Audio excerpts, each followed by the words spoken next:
Hello, my name is Julia Anderson and I'm a hypnotherapist. I know many people have a lot of questions about hypnotherapy, and so the purpose of this little video is to hopefully address many of the basic questions. Now, what hypnotherapy is all about is giving you the power to use your own mind to get rid of unnecessary beliefs or unwanted habits, or to change your feelings about things. You have that power already in your mind. And all a hypnotherapist does is help you bring that out, help you reach in and use those powers that you were already given. Now, what happens when you come for a hypnotherapy session is we talk, and I explain things just as I will be explaining in this video, and then you just relax. You begin by relaxing your body, and that makes it easier to just relax your mind. You remain aware the entire time because this is therapy. And if you weren't aware, you couldn't be doing the therapy for yourself. But it's very enjoyable and relaxing. As a matter of fact, it's very much like reading a really, really good book. And you become totally absorbed in the characters of that book, and the world drops away. The feeling is very similar. However, this will be the story of you, your own story. You'll go inside. Well, what's happening when that's going on? Well, it's really useful when we talk about this to talk about what's inside our heads. Now, there's a brain in there, and there's many ways to talk about what's in there. But for the purposes of hypnotherapy, it's most useful to talk about the conscious mind and everything else. Now, we tend to call everything else subconscious or unconscious. They're, in a way, kind of unfortunate names, but all it means is the part of the mind or the brain that is not the conscious part.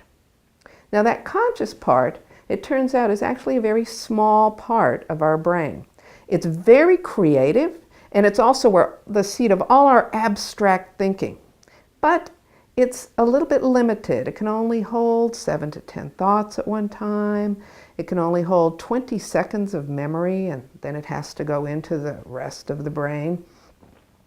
And it also processes more slowly than the rest of the brain. The subconscious processes so fast that before I could even finish thinking the first word of the thought, pick up the cup, my subconscious mind could move my hand, pick up a cup, and bring it to me. So much faster.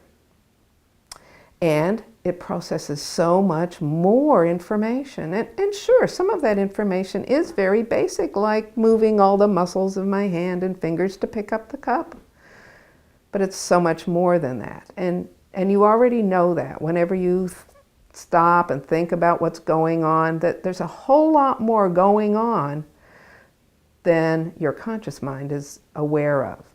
I know most of you have had this experience. You're driving down the street and everything is going fine, and suddenly your conscious mind goes, oh no, did I lock the door? Did I turn off the stove? Did I feed the dog? Do I have that paper I need for class or work? And you're thinking about these things, and then suddenly your attention is drawn back to your driving, and you realize you're 4 or 5 or 6 blocks down the road. Who was driving? You were driving. Yes, your subconscious mind can do very complex things. It knows not only how to drive to where you normally go, it knows to look for the stop signs and the red lights and the pedestrians. It can do all of that for you. As a matter of fact, I would say you really couldn't drive at all with just your conscious mind because there's too many things involved. Well, just like this driving example, much of our behavior is actually happening at the subconscious level. And where did this behavior come from? Well, we learned it. We learned it starting at very, very young. And what our subconscious mind wants is for us to stay on this planet as long as possible and be as safe as possible. So anything it can take in, even a very, very young age, and said, oh, that works for them, looking at the parents. Oh, that worked for me. It seems to work, so I'm going to program it in, and I'm always going to react like that. until I find that there's a better way. Then you grow older. And sometimes these programs aren't as useful anymore because you've changed, the world has changed. And so you look in the mirror and you try to change those things. And it doesn't happen easily for you. So that's when you want to call a hypnotherapist, because it's easier for you to just relax, and we can just reprogram that subconscious by letting it know what you would like to do and why you would like to do it, and by using the language of the subconscious and you in a relaxed state. Together, we can achieve success. Thank you.